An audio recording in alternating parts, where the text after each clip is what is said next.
I don't know who's actually coming in here, but... we have the moment, so we're going to invite up Sean and Matt. And look at this for great timing. We're a couple of minutes early here. They're on station and they are good to go. And nothing like a feeling to line this terrific stuff indeed. And you've heard us chatting about this beautiful early apparently, so... aircraft earlier on. And so a great opportunity. I now can't see it. For a couple of minutes left flying here airborne, and how lucky you are as well. To tell you all about it, we're chatting to the crew now, they're just repositioning. To tell you all about it, please welcome back Sean Mappin. George, thank you so much. What an absolutely splendid day. Well, this is especially getting good.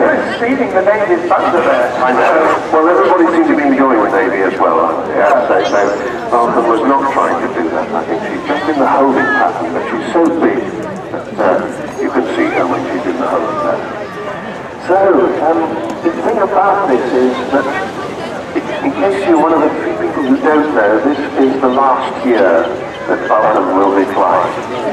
When she lands in October for the last time, it looks like they're just practicing. Maybe he's displaying at the wrong place, as we thought of that, George. Well, I think we know there's a good few photographers up there, but I reckon the Navy will be seeing a beer off the crew today. Anyway, back to you, Sean. Yes. So it is indeed the last season that Vulcan will be flying. And if this is the only air show you come to, this will be the last time that you see Vulcan. However, she will be flying at something like another 25 or 27 air shows during the season. When she lands for the last time sometime in October this year, there will never, ever be another flying Vulcan. And interestingly, there will never be another all-British four-jet aeroplane flying. She represents the last of that. So, what can I say but welcome to the very last flying season of an aeroplane that represents the very best imaginative thinking out of the box virtues of aeronautical design and engineering. She could say represents the very best of the great British people. She is the rock star of the aviation world. Avro Vulcan XH558. Cheers for that, mate.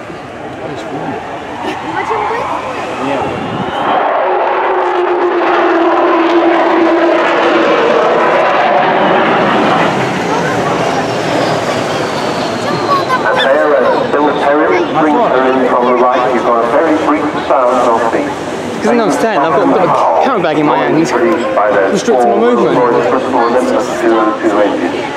When they're put up to high power, it's a unique sound that only Vulcan makes. It's nothing to do with that. Two engines with a single intake in each wing. So, not only is she the rock star of the aviation world, she's the single most popular aeroplane in the country.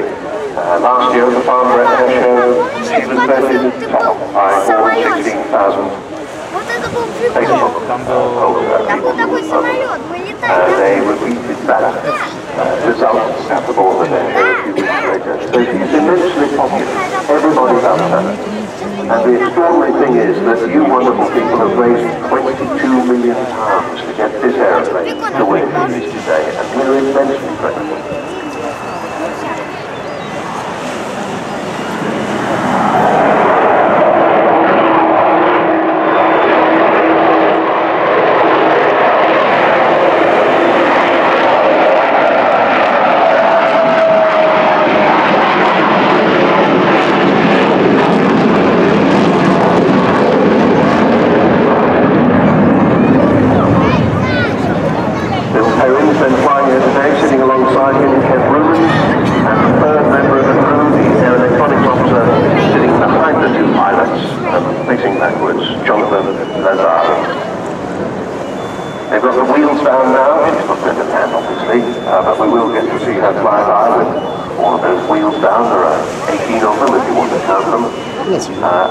Big plane. See her in various other poses as she comes by again. Fascinating to realise that the shape that was to become Vulcan was drawn on a scrappy piece of paper in 1946 by the same man who designed the fantastic Lancaster bomber Roy Chapman. And there was only 11 years between these two airplanes, the Lancaster and the Vulcan, but yet they look as if they might have come from different centuries. Here she is then with the landing gear down.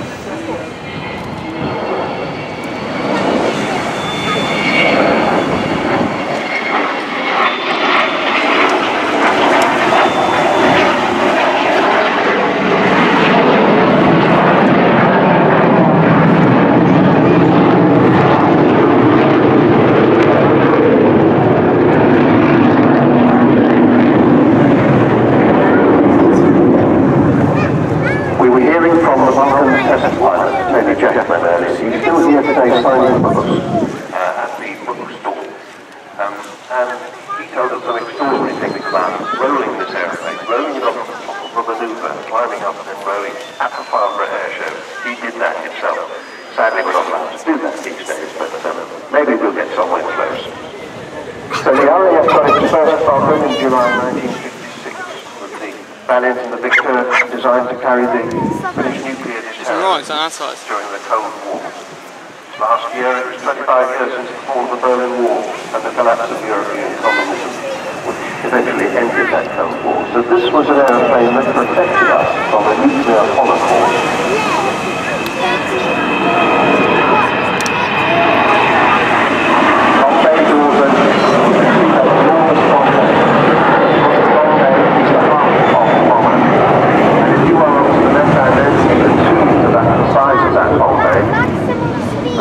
That was the bomb bay that carried 21 1,000-pound bombs all the way from the Central Islands to the Falkland Islands in 1982, right at the end of Vulcan's operational career. So it was a record-breaking bombing run, the longest there had ever been at the site, more than 7,000 miles. It took 8 air-to-air refuelings, and they bombed the runway at Port Stanley, and they put it out of use for the occupying Argentine forces. Not for very long there, but what it did do was to tell the Argentines that if push came to shove, we could actually reach their mainland as well as just Falkland Islands. So that was in 1982.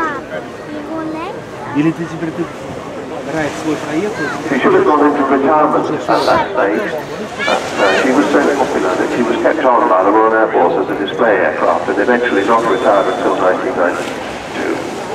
And as she comes back in front of us this time, I think the bomb bay will still be open, but we can expect to see it close as she lines up again. Bomb bay no longer carrying bombs, of course, but carrying the names of people who have contributed to this amazing renaissance of an aircraft that nobody ever thought would fly again after the early 90s.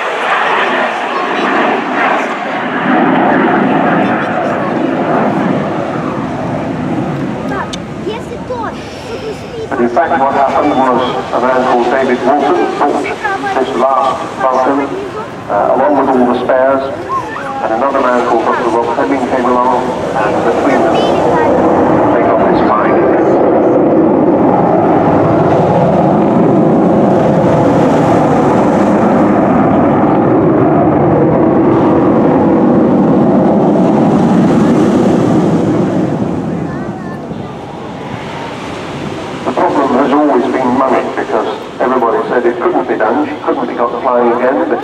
She first flew again in 2007 and went on the display circuit in 2008. She was helped by the Heritage Lottery Fund, and they expected her to be flying for 5 years.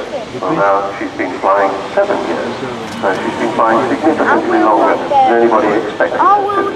This, as I said, will be her last season, not because of shortage of money and not even because of shortage of spares, but because 3 technical authority companies have decided that they can't support her anymore. That's BAE Systems, Rolls-Royce and Marshall Aerospace.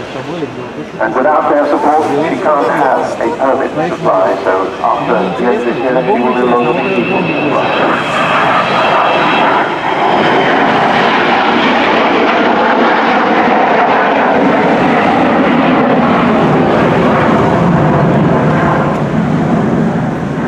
Pilots sitting up at the front, Kev Rubins and Bill Perrins.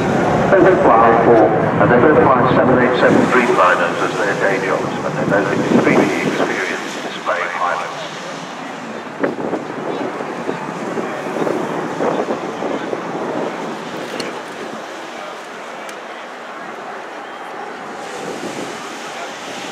In the days when Vulcan was a nuclear bomber, she was painted bright white.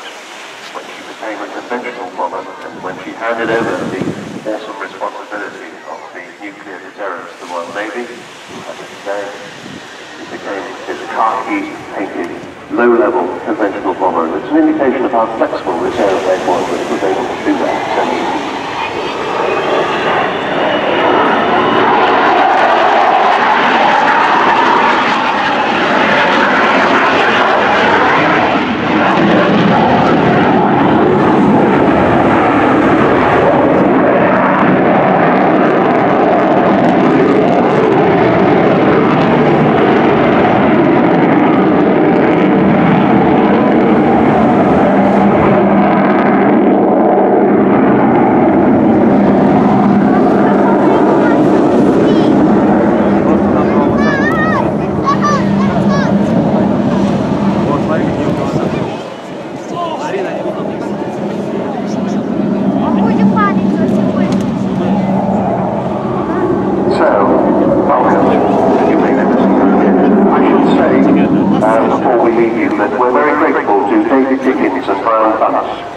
Without them, Vulcan would not have been here today.